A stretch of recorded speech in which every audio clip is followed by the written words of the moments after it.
आपने चेन्नई, मुंबई, दिल्ली जैसे बड़े शहरों के नाम तो बहुत सुने होंगे, लेकिन आज मैं आपको एक ऐसे शहर के बारे में बताऊंगा जो है तो हमारे भारत का हिस्सा, लेकिन हमारे देश में इसके बारे में कोई ज़्यादा चर्चा नहीं होती। तो आइए आज की इस वीडियो में हम जानेंगे भारत के एक ऐसे ही खूबसूरत शहर यानी कि पोर्ट ब्लेयर के बारे में।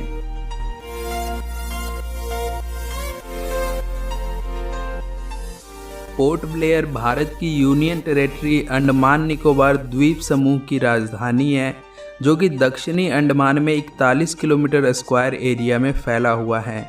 अगर हम इसके इतिहास को देखें तो वर्ल्ड वॉर 2 के दौरान जापानी सेना द्वारा इस पर पूर्ण रूप से कब्जा कर लिया गया था, लेकिन कुछ सालों बाद इसे अंग्रेजों को लौटा दिया गया जब भारत के वायसराय थे लॉर्ड माउंटबेटन, जिसके बाद अंग्रेजों ने यहाँ के रोज आइलैंड को पूरी तरह से विकसित किया।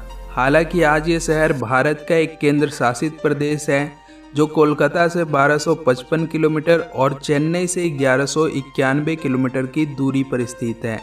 पोर्ट ब्लेयर को मार्केट सिटी के नाम से भी जाना जाता है, जहाँ का अबरडीन बाजार पूरी दुनिया में फेमस है।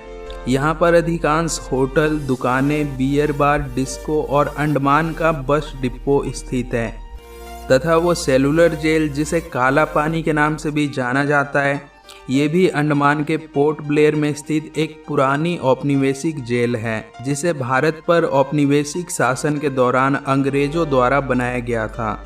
इस जेल का उपयोग विशेष रूप से भारतीय स्वतंत्रता सेनानियों को दंडित करने के लिए किया जाता था। यहाँ पर बटुकेश्वर दत्त, योगेंद्र शुक्ला और विनायक दामोदर सावरकर जैसे कई उल्लेखनीय लोगों को कैद किया गया था। हालांकि अब ये जेल परिसर पूरी तरह से भारत सरकार के अंडर में आता है, जिसे नेशनल मेमोरियल के रूप में मान्यता प्राप्त है। यहाँ हर साल दुनिया भर से हजारों की संख्या में सैलानी अपनी गर्मियों की छुट्टियाँ बिताने आते हैं। यहाँ पर कॉर्बिन्स, बंदूर और मुंडा पहाड़ जैसी कई खूबसूरत बीचेस मौजूद हैं, जहाँ पर आप शांति और सुकून के साथ अपनी पूरी दिनचर्या यहाँ के बीच पर बियर पीते हुए या फिर यहाँ की शानदार नाइट लाइफ का मजा लेते हुए बिता सकते हैं। वहीं अगर आप एक रोमांच पसंद व्यक्ति हैं तो यहाँ के रोज आइलैंड पे आपके देखने लायक बहुत सी डरावनी जगह भी हैं। यहाँ पर अंग्रेजों द्वारा बनाए गए पुराने इमारतें, चर्च और यहाँ का भूतिया फांसी घर, जो कि अपने आप में बहुत कुछ बयां करती हैं।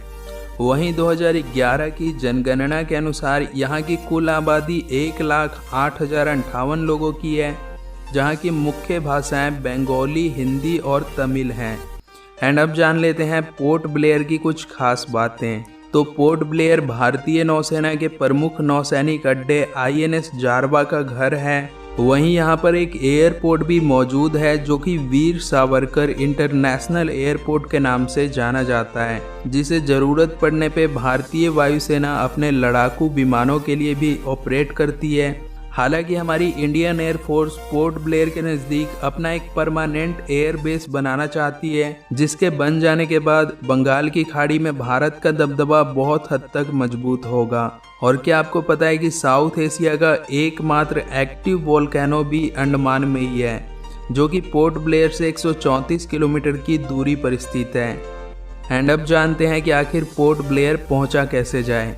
तो पोर्ट ब्लेयर भारत की मुख्य भूमि से वायु और समुद्र दोनों द्वारा जुड़ा हुआ है तथा अंडमान और निकोबार द्वीप समूह की यात्रा के लिए पोर्ट ब्लेयर एक प्रवेश बिंदु के रूप में कार्य करता है। कोलकाता और चेन्नई से पोर्ट ब्लेयर के लिए 3 से 4 समुद्री जहाज हर महीने रवाना होते हैं। इसके अलावा विशाखापट्टनम से भी हर महीने एक जहाज जाता है, लेकिन इसमें आपको 2 से 3 दिन का लंबा समय लग सकता है। अगर आपके पास समय की कमी है तो आप यहाँ हवाई जहाज़ से भी आ सकते हैं, जिसमें विशाखापट्टनम एयरपोर्ट से पोर्ट ब्लेयर के वीर सावरकर एयरपोर्ट पर मात्र 3 से 4 घंटों में पहुँचा जा सकता है। तो अगर आपको इस वीडियो में दी गई जानकारी पसंद आई हो तो इस वीडियो को एक लाइक ज़रूर करें।